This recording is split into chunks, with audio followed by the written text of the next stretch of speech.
Welcome to A Cup of Tea, a thinking space for parents and educators. Give yourself a little time, maybe a cup of tea. I'm here when your nervous system needs a friend. You can listen to this however it fits into your day. Maybe while you're cooking, maybe while you're walking or running, working out, or maybe while you're just doing nothing at all. And before I share more about myself, I want to tell you what this space is really about.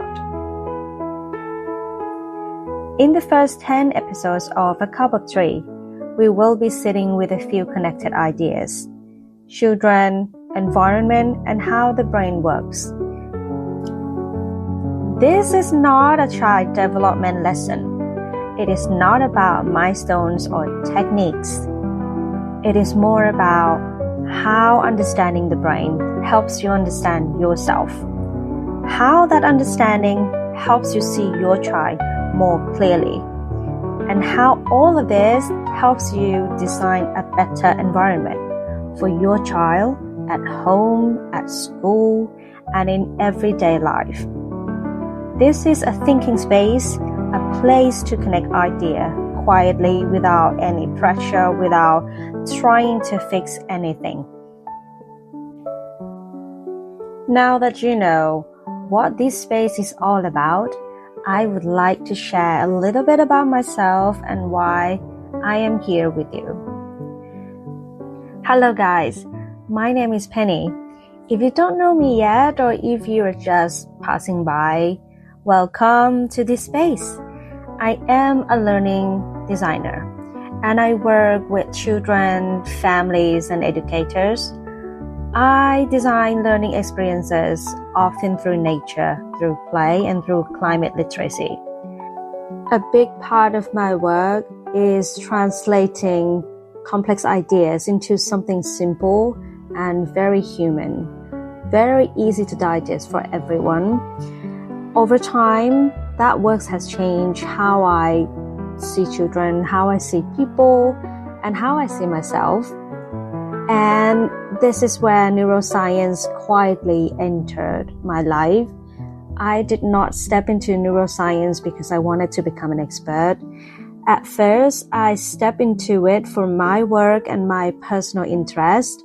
My projects were getting bigger, different industries, different audiences. And as a designer, something became very clear to me that not everyone perceives the same experience in the same way. Some people understand better through images, some through words, some through movement, some through space and environment. Different age find meaning in different ways. Different people communicate differently, even when the message is the same. So if I wanted people to feel something meaningful inside a shared experience, I needed to understand how different people receive information through their senses. So I started learning how the brain works slowly to design better experiences for many people together. But the benefit went far beyond my work. There was also a personal reasons underneath this. At one point in my life, I went through a big shift. I noticed my thoughts kept looping.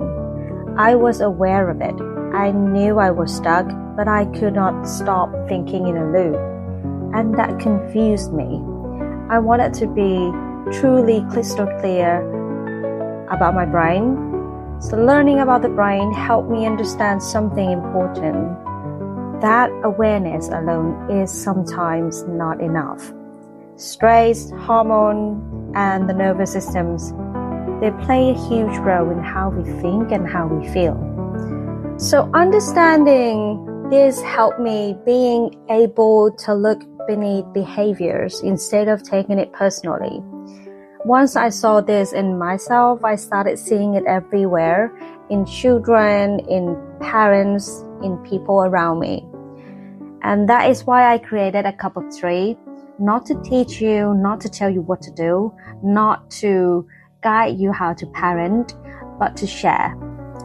To think gently about what's underneath those behaviors in children and also in ourselves that we don't really realize or understand. Why did we do that? Why are those behaviors trigger us so much, or why those kind of action or behaviors frustrating us? In this space, we often come back with 3 simple ideas, and I call it a cup of 3. The first T is T. T reminds us to care for the nervous system first, which is our body, our mind.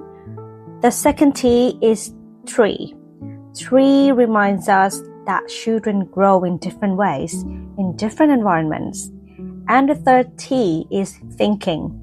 Thinking reminds us to look for patterns, not problems. And often, just understanding one small thing can create a little space to pause and to see things more clearly. What you can expect from this space is that each episode here is very simple. Just one voice, which is Penny's voice, one topic at a time. You can listen while you're walking, while you're resting, or while you're doing nothing at all. And if you'd like to know what's coming up next, I've shared a list of the 10 episodes in the description. You don't need to be rushed. You don't need to listen in order. Just come back when the topic feels right for you. Thank you so much for spending this moment with me. I will see you in the next episode. Until then, take care of your nervous system.